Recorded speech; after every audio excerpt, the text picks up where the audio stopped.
Shalom, queridos. Mais um discipulado, mais um capítulo da Bíblia, esse livro amado. Espero que todos estejam sendo amantes da palavra, porque a palavra é Jesus. Muito obrigado, Senhor Jesus, por essa grande descoberta de sabermos que precisamos comer da tua carne. O Senhor deixou escrito na tua palavra. E nós pensávamos que carne? Que carne é essa que Jesus manda a gente comer? Dizer que precisa comer da carne dele? Senão nós não teremos parte com ele? É a palavra.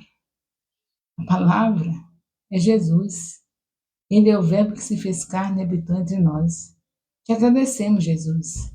Quero te agradecer por essa grande revelação. É a nossa comida, é nosso pão espiritual diariamente. Te louvo e agradeço por isso, meu Deus, em nome de Jesus. Bem, queridos, aqui é o capítulo 35 de Êxodo, que diz assim, que tem como título o sábado. Esse capítulo 35 tem como título o sábado. Vocês já viram como Deus repete? O tempo todo repetindo. Será que Ele está fazendo isso em vão? Ou porque Ele sabe da nossa necessidade? Ele sabe que nós precisamos de repetições. Nós somos muito fáceis de esquecer as coisas que Deus nos fala. Então aqui Ele está falando novamente do sábado. Você sabe que Ele já falou, não é? É. E vai continuar falando, por muito e muito tempo. O tempo todo, na verdade. Começa assim o capítulo 35. Moisés convocou toda a congregação dos filhos de Israel e lhes disse: São essas palavras que o Senhor ordenou que se cumprissem. 6 dias vocês trabalharão, mas o 7º dia lhes será santo, o sábado do repouso, solene ao Senhor, quem nele trabalha morrerá. Não acenda um fogo não acenda um fogo em nenhuma das suas moradas no dia do sábado. Se a gente não descansar em Jesus, a gente morre mesmo, fora do tempo. Aqui está falando, apontando para o tempo que haveria de vir. Esse sábado aqui era um dia especial para estar somente se dedicando a Deus, não se fazia os alimentos, não se trabalhava no campo, todos descansavam. Já simbolizava o descanso que a gente ia ter em Jesus. Ele é o nosso descanso. Mateus 11:28. Vinde a mim, vós que estáis cansados e oprimidos. Então, nosso descanso. E agora vocês notem bem aqui. O Senhor dizendo que era para estar descansando, porque senão morreria. E na verdade não é isso mesmo? Sendo o dia, no caso deles, que era aquele dia dedicado a Deus, santo, separado para Deus, não morre mesmo? Já imaginou uma pessoa que passa de domingo a domingo sem parar? O nosso Deus, ele já fez-nos assim. O Criador já fez assim. Ele sabia que ia pedir um dia para ele, e esse dia para ele seria nossa saúde também. Todos aqueles que passam de domingo a domingo, sem parar, para estar vivendo momentos diferentes, um tempo maior no lugar secreto, um tempo maior com a família, um tempo maior no templo com os irmãos em Cristo Jesus. E naquele tempo, no templo, como era ensinado. Então, quem não faz isso? Você pode ir para um consultório médico e você vai ver pessoas morrendo porque não entenderam que tudo que Deus pede não é para ele, é para nós. Ele nos ama. Os mandamentos é preservando a nossa própria saúde física e nossa própria saúde espiritual. Tudo para nosso bem. Então, literalmente, passe a vida toda somente fazendo trabalho de segunda a segunda, sem parar, para limpar a sua mente com a palavra, fazer uma limpeza, uma mudança de mente. Em 6 dias você sabe quantas coisas entram na sua cabecinha de trabalho para casa, de casa para o trabalho, aquela correria de vida. Mas quando você para buscar a Deus, descansa com a sua família, descansa de todo o trabalho, descansa os seus servos, todos descansando no Senhor, é outra coisa. Experimente a pessoa, nós hoje, que não obedecemos, porque não se faz mais literalmente o dia do sábado, mas se faz consciente de que é o dia que nós descansamos, seja qual for o dia que descansar, é o dia santificado ao Senhor. A gente mudou para o domingo, não tem nada de errado, porque o que Deus quer é que haja um dia separado para Ele. E aí o Senhor mudou, nós mudamos para o domingo, porque foi o dia que Jesus ressuscitou, mas nota que mesmo assim, os filhos de Deus, a ganância, né? Porque não tem coisa mais terrível do que a ganância. Não pode parar, porque tem que comprar o carro do ano, porque tem que comprar aquela roupa da vitrine, porque não pode parar. Por que, que não pode parar? Tem alguma coisa aí, né? Porque é uma coisa boa, mas só que para nós o bom é o consumismo, é viver nessa correria de vitrine em vitrine. Então, não pode parar dia nenhum, porque eu não posso parar de trabalhar. Se eu não trabalhar no domingo, como é que eu vou começar o meu trabalho secular na segunda-feira, correria com meus patrões? Então, eu trabalho no domingo, tudo aquilo que ficou é, acumulado da semana da correria, eu vou para o domingo, em vez de estar o tempo todo com nossos irmãos, com os nossos familiares, um dia diferente, separado para Deus. Quando se fala separado para Deus, não é o dia todo no lugar secreto só orando, é você ter convívio com o seu próximo, a começar da sua família, porque Deus, Jesus resumiu em 2 mandamentos: Deus sobre todas as coisas e ao próximo como a si mesmo. Então, o sábado, que é separado para Deus, está entre uma coisa e outra. Momento exclusivo para o Senhor e momento da família, dos irmãos em Cristo, no templo. É um dia diferente. Então, nós vemos aqui, já tirando uma lição para nós, né? Na verdade, a gente precisa fazer as avaliações, usemos a nossa inteligência. Pode notar as pessoas que não param, que não obedecem esse mandamento, morrem cedo. E se não morrer cedo, tem uma vida sem qualidade. Problema daqui, problema daquela, o corpo cheio de problemas por causa da falta de obediência ao comando do Criador, que já sabia que nós necessitaríamos de trabalhar somente 6 dias e descansar um dia. Ele já fez o maquinário nesse jeito aí. A gente tem que aprender isso, que Deus não pediu nada para ele, ele pediu para a gente fazer para nós mesmos, porque ele nos conhece, sabe quem somos e sabe a necessidade que nós temos. Ele manda e a gente não obedece e sofre as consequências. Mesmo que tenha longevidade, mas é uma vida sem qualidade. Aí diz, eu não vou naquele lugar evangelizar não, que é muito cansativo, eu estou aqui com minha coluna problemática, como é que eu vou naquele bairro para ficar ali subindo e descendo ladeira, para falar para as pessoas de Jesus se eu não tenho saúde? Por que não tem saúde? Porque está desobedecendo ao que Deus mandou. Desobedece na alimentação, desobedece no descanso, desobedece em tudo. E aí depois sabemos que a misericórdia de Deus nos alcançou e desde o princípio o homem procurando problemas para a sua saúde, Deus declara que ele é o seu médico. Está escrito em Gênesis, em Êxodo, capítulo 15, que nós já lemos, já estudamos. Ele diz, Gênesis 15, 26, ele diz, eu sou o Deus que te sara.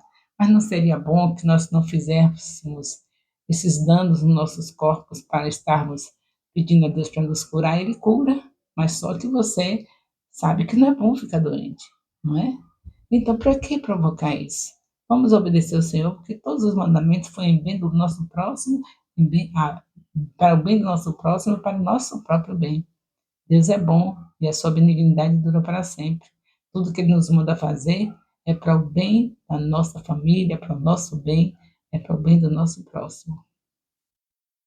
E aí você vê nesse capítulo 35, falando do sábado, você sabe muito bem fazer a diferença, eu espero, né? Que hoje você está descansando em Jesus. Então, se é descanso em Jesus, faz o que Ele mandou. Ele fala através do escritor aos Hebreus, no capítulo 10, no versículo 25, para a gente não se apartar da congregação. Então, esse dia do descanso, que é domingo, dedique-se o dia inteiro para a obra de Deus. Vai para o templo, ajuda a arrumar tudo, se prepara para o culto da noite, vai para o culto da manhã, é o dia do Senhor. Depois o Senhor fala também dos utensílios do tabernáculo, nesse mesmo capítulo, a partir do versículo 10. Venham todos os homens hábeis entre vocês e faça tudo o que o Senhor ordenou.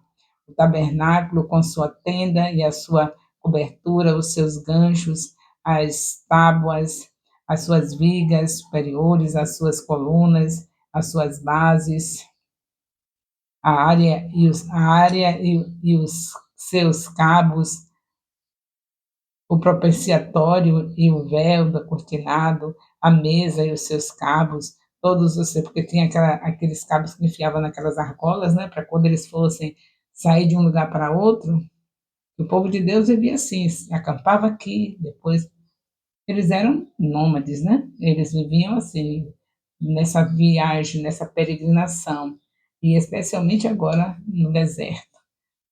O tabernáculo foi feito de uma maneira que dava para levantar, desmanchar, tornar, montar no outro lugar que chegasse. E os objetos feitos também, todos têm aquela argola com o cabo para colocar, para quando fosse levantar, tivesse 4 homens para carregar, cada um no cabo daquele.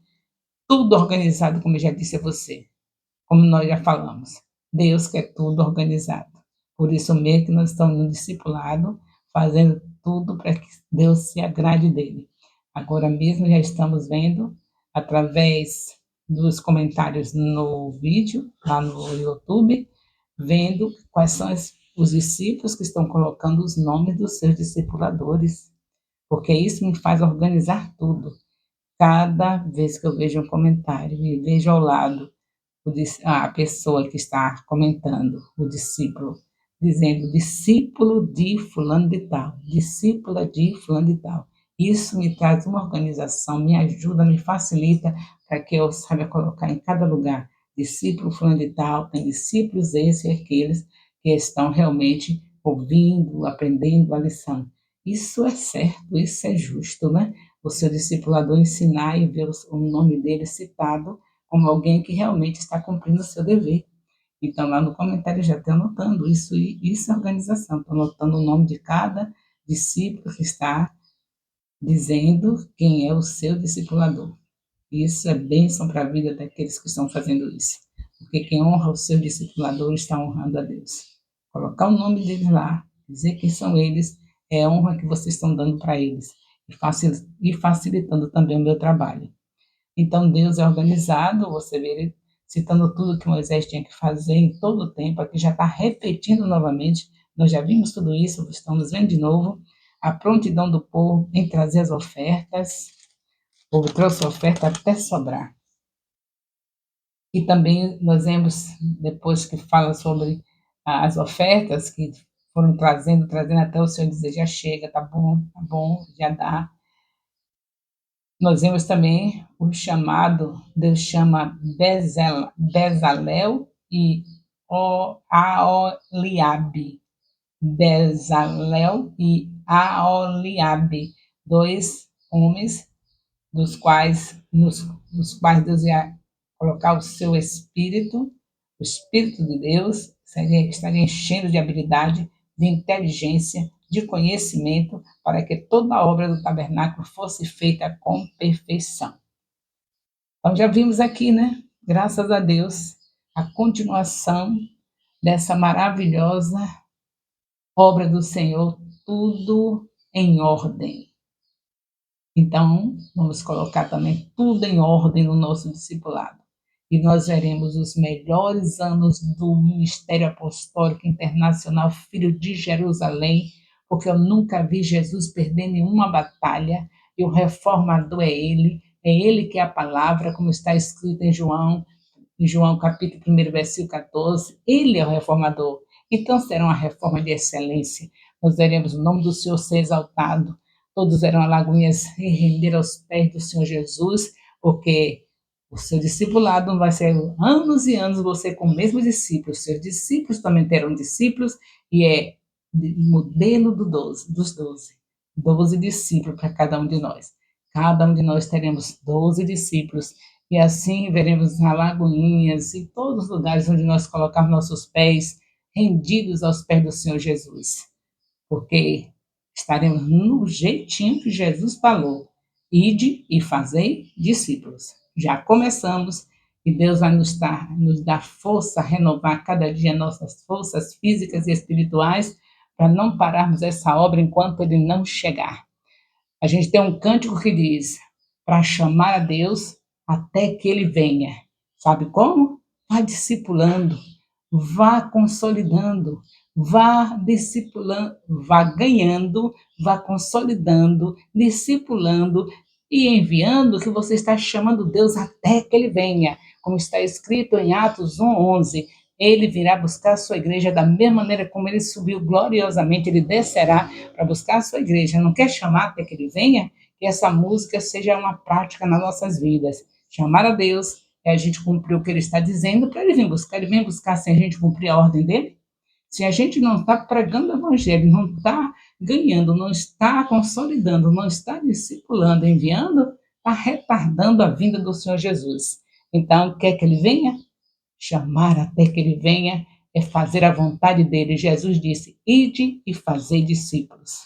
Então, eu acredito que aqui você já tem algumas lições desse capítulo, que Deus está falando conosco sobre a maneira de fazer tudo em ordem, tudo organizado, no capítulo 35 de Êxodo.